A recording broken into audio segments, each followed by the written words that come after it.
O doutor Bruno Burgali, para quem não conhece, ele é especialista em direito do consumidor e, é claro, nós tivemos aí essas situações das manifestações, na qual muitos manifestantes acabaram causando prejuízos e alguns estabelecimentos chegam a ser prejuízos até irreparáveis a alguns estabelecimentos comerciais que funcionavam perto da Antônio Carlos e alguns outros lugares. Primeira coisa que nós perguntamos, doutor, qual é o direito que essas pessoas têm diante da lei? Elas têm o direito de serem ressarcidas? Como que o comerciante pode agora agir diante de uma situação tão trágica como essa? Eu acho que a primeira coisa é pontuar que toda a nossa fala, essas últimas 3, 4 semanas, aqui no De Tudo Um Pouco, seja com os apresentadores, seja a minha fala, foi que haja manifestação, mas sempre de forma pacífica, sem violência, sem armas, de forma justa. Então, obviamente, nós sempre condenamos qualquer manifestação que tirasse esse caráter, ou seja, partisse para a violência, para a ignorância, atingisse as pessoas de alguma forma, seja pela força institucionalizada do Estado, ou seja, por vândalos, né, que estavam ali travestidos de manifestantes e que estavam atingindo o patrimônio público e o privado. Então, eu acho que tem que ser sempre pontuado isso. Se você buscar aí as nossas falas anteriores, sempre pontuamos essa questão. Então, em cima disso, principalmente as últimas manifestações que ocorreram na semana passada foram extremamente violentas, né, por parte de vândalos infiltrados nesses grupos que destruíram, criaram um cenário de guerra, né, ao longo, principalmente da Avenida Antônio Carlos e adjacência, chegando até próximo aqui, né, a Rede Super. A gente acompanhou isso pela grande mídia e colocando essas questões. Então, olha, o que me assusta é exatamente esse tipo de violência. E qual é o direito que o cidadão, né, ali, ele tem em relação a isso tudo? Bem, a Constituição da República, no seu artigo 37, parágrafo 6º, fala que o poder público responde, independente da existência de culpa do Estado, por danos ocasionados ao cidadão naquilo que se refere à sua atividade fim. Então vamos pegar 2 exemplos. Vou pegar um primeiro exemplo que foge um pouquinho disso, mas para as pessoas entenderem em casa ou onde estiver nos acompanhando. Digamos que você esteja parado, aconteceu isso, inclusive domingo, à noite, uma árvore caiu no centro de Belo Horizonte sobre 3 ou 4 veículos. Na Praça 7, se não me engano. Exatamente, na Praça 7, os carros foram danificados e por intervenção divina mesmo, as pessoas não tiveram maiores consequências físicas. Pequenos arranhões, inclusive eu conheço um dos que foi atingido. Estava dentro do automóvel, né? Dentro do automóvel, e a sorte dessas pessoas é que elas se abaixaram. A árvore esmagou o veículo, elas se abaixaram, tiveram um reflexo de abaixar. Se elas não tivessem, eles teriam até tido talvez óbito ou uma consequência, né, dessa natureza. Então, de quem é a culpa? Não se discute a questão de culpa, mas quem é o responsável pela preservação daquelas árvores? Nesse exemplo que eu estou dando, o poder público municipal.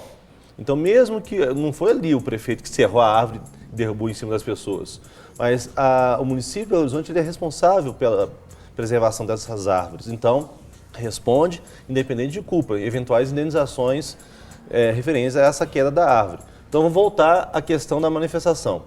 Pela Constituição de 88, o responsável pela segurança pública é o Estado de Minas Gerais, no nosso caso. Então, não é o governo federal, não é o município, é o Estado por força da Constituição, apenas por força da Constituição.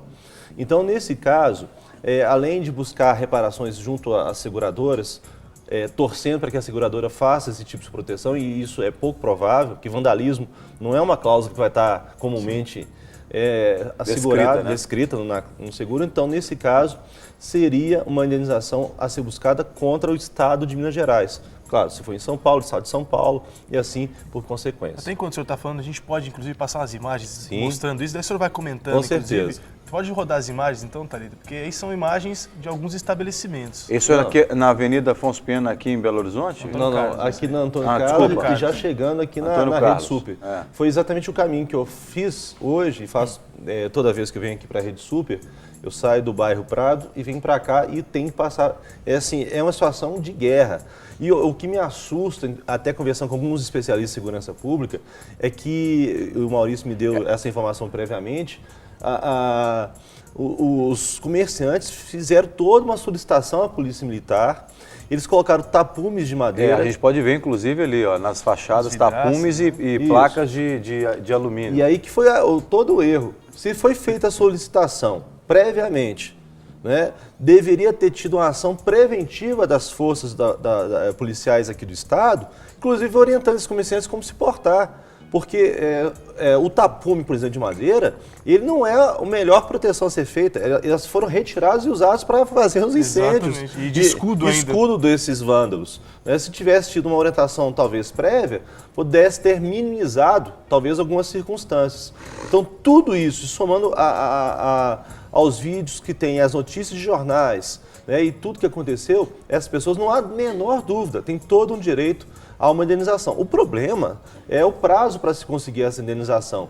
Como é contra o Estado, muitas vezes conta-se em dobro ou em quádruplo, 4 vezes mais de tempo para o Estado responder em algumas situações processuais, o que vai demorando e mais. Né, nós temos a temível, ninguém gosta de ouvir, as precatórias. O Estado não vai te pagar, indenizar de cara em dinheiro, vai te dar um título que talvez um dia você receba daqui 20 anos, 30 anos, quer dizer, o seu neto, o seu bisneto aí, tem alguma chance de receber. Isso é um absurdo. Da precatória, você poderia só explicar como que funciona? Porque isso é uma coisa que pode acontecer, né? Esse É pagamento o que precatório. deve acontecer, porque tem alguns acordos judiciais, até mesmo a Ordem dos Advogados do Brasil tem trabalhado muito em cima disso, porque é óbvio que o próprio advogado também, nos seus honorários de sucumbência, ele recebe através de precatórios. Então tem toda uma intervenção também da OAB para tentar acelerar isso. Por exemplo, as precatórias de menor valor, as precatórias referentes a pessoas mais idosas ou que têm alguma doença terminal, que elas possam receber o valor em dinheiro cada vez mais rápido possível.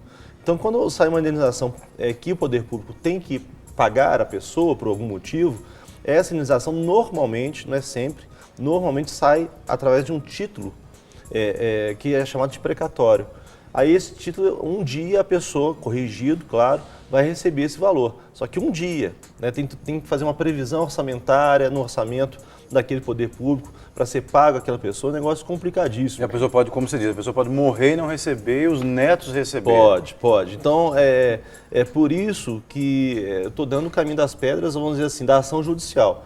Mas a gente sabe que os próprios comerciantes, através da CDL e outros órgãos que os representam, estão tentando negociar junto ao poder público algumas intervenções tributárias para ter alguma redução de valores pagos nos tributos, porque é o que é mais imediato. Se entrar na justiça, já é uma coisa demorada normalmente, quanto ao poder público muito mais demorada, para receber muito mais demorada ainda. Então é melhor às vezes você tentar um caminho no meio termo, uma negociação direta com o poder público, para aí sim avançar. Então a política é importante. Para ser minimizado essas consequências, né, esses prejuízos. Sem dúvida nenhuma. Agora, doutor Bruno, é uma dúvida que me surgiu. A gente está falando aqui de um ato de vandalismo que surgiu depois dessas manifestações. Então, esses proprietários, essas empresas teriam direito a alguma resposta, alguma indenização, vamos dizer assim. Mas e a segurança no modo geral? A população, como fica o direito da população a essa segurança? De repente, uma eventual data, o proprietário tenha também um ato de violência, um assalto à mão armada, ele também tem esse direito de cobrar isso do Estado? E não só isso, eu queria acrescentar na pergunta da Luciana, porque nós tivemos aqui em Belo Horizonte casos de pessoas que sofreram lesões no corpo e morte, inclusive, né, no momento das manifestações. Vocês viram nas imagens alguns viadutos pichados. Daqueles viadutos que nós mostramos ali, pelo menos 6 pessoas caíram e pelo menos uma faleceu em decorrência do acidente. Né, no momento em que a polícia estava jogando bomba para lá e para cá, e aí naquela correria a pessoa sofreu a queda de uma altura de 8 metros aproximadamente e morreu. O Estado ele continua sendo responsável por todas as situações, independente se é manifestação e tal. Agora, é claro que tem algumas teses de excluir o Estado dessa responsabilidade. Vou dar um exemplo. Eu não sei se foi isso exatamente que ocorreu. Mas se a pessoa, por exemplo, ela que deu causa ao problema, obviamente não há de se falar de indenização a ser dada do Estado. Então, vamos pegar o caso do rapaz que infelizmente teve óbito aí, pulando de uma pista para outra do viaduto. tem várias versões. Digamos que a versão verdadeira, não estou falando que é hipótese alguma, eu estou apenas supondo. Digamos que a versão verdadeira foi que ele pulou de um lado para o outro, mas por livre e espontânea vontade, não fugindo da polícia e tal, estava no meio da manifestação e pulou. Não viu o tamanho do vão, errou o cálculo daquele vão e caiu. Quer dizer, foi a fatalidade. Então, obviamente, nesse caso, se foi assim, se ocorreu dessa forma, não há de se falar do Estado indemnizar. Agora, vamos pegar uma outra situação. Digamos que não foi isso. Foi a polícia fazendo um recuo das pessoas de forma violenta, né, para que elas recuassem, e ali ocasionou uma pressão daquelas pessoas ao ponto dele cair do viaduto. Aí o Estado responde. Então, mas aí é muito difícil de você apurar isso, não é? Porque e não é porque milhares de pessoas ali, quem é que vai... É difícil por um lado, mas por outro lado também. Nesse caso específico, há várias câmeras de segurança, há pessoas que testemunharam a situação. E a forma, até a própria medicina legal, ela tem tecnologia, da forma que a pessoa às vezes caiu, pulou e tal, determinar algumas situações de apuração. Então, se comprovado que a culpa foi dada pela pessoa, o Estado indeniza. Se não for comprovado, igual você colocou, Jean, é difícil de apurar. Então, vamos dizer, se é difícil, não vai apurar. Aí o Estado responde. Principalmente porque todas as ferramentas que podem apurar isso, elas estão na mão do Estado. Né? As câmeras, o olho vivo, por exemplo, está na mão do Estado. Sem dúvida. A medicina legal está na mão do Estado. Então, são ferramentas que ele vai usar para criar a prova contra ele mesmo.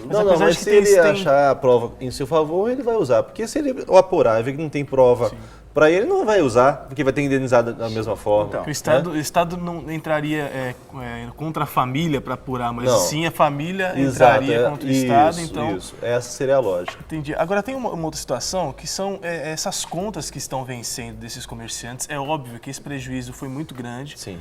Então, a gente teoricamente entende que tudo bem, a empresa tem um capital de giro, mas às vezes não tem esse capital de giro, às vezes está trabalhando mesmo no seu limite, então algumas contas até do Estado estão vencendo e agora, diante desse prejuízo todo, tem algumas contas ainda que estão vencendo e tem que pagar em juros. Doutor, como que se posiciona diante disso?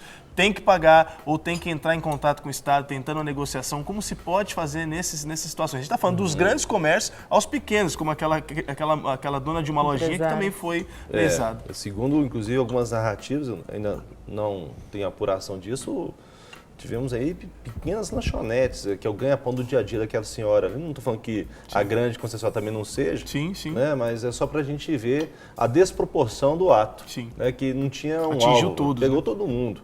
Né?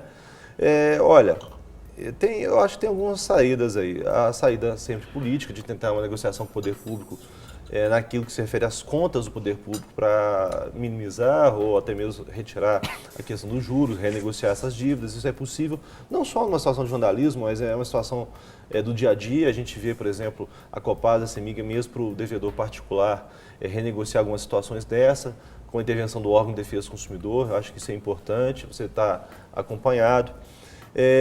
Tem saídas jurídicas, eu acho que dá para discutir judicialmente esses valores a serem pagos em relação ao poder público. É claro que dívidas em relação a privados não cabe, infelizmente vai ter que dar um jeito de pagar. Uma negociação. Agora isso tudo vai somando, né? Esses valores a serem pagos, esses juros a serem pagos, entra no bolo do que nós chamamos do dano material. Eventualmente uma ação contra o poder público. Isso aí vai se somando para formar o chamado dano material, fora os danos morais que eventualmente possam ter ocorrido. Agora, eu vou ser bem sincero, é uma coisa que preocupa esse dano material dos bens, as contas a pagar, mas o que mais me preocupa são os valores trabalhistas. Porque ali tem concessionários que vão parar 40 dias, 50 dias, 60 dias de funcionar. O que fazer com esses funcionários? Você tirou uma pergunta da gente também, porque realmente, por exemplo, a concessionária teve que demitir ou essa pessoa teve que pedir as contas porque sabe que não vai ter condições. A gente está falando da concessionária porque quase 100% dos lugares, apesar que teve aqui uma depósito uma empresa de acabamento e tal. Mas enfim, esses estabelecimentos tiveram que demitir pessoas em função dessa atrocidade.